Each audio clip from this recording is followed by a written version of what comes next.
इथे दुपारच्या जेवणाची तयारी. इथे सलाद केलेलं होतं, काकडी, गाजर आणि बीट 4-5 दिवसापासून आणलेलं होतं, पण ते आज केलं. आणि इथे मटकी आणि मिक्स कडधान्य आहे. हे विकत आणलेलं आहे, पण मला काही ते विकतचं आवडत नाही. काल मी भिजत घातलेलं नव्हतं, विसरून गेली.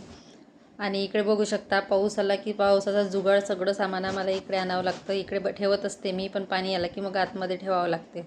तसंच ह्या दाराला पण पाण्यापासून वाचवण्यासाठी इथे फ्लेक्स लावलेला आहे.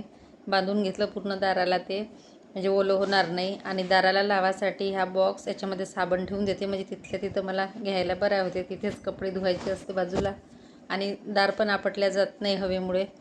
आणि ते फ्रीजमध्ये हा साखर आंबा होता मागच्या वर्षीचा, थोडा राहिलेला आहे, तो आता बाहेर काढून घेते. लोणचं आणि साखर आंबा यावर्षी दुसरा करणार. तर उन्हाळभर मी ते फ्रीजमध्येच ठेवलं. ऊन खूप होतं त्याच्यामुळे, म्हटलं गरमीमुळे खराब होईल. पण छान आहे, आता बाहेर काढून घेतलेलं आहे. चला भेटू, बाय बाय.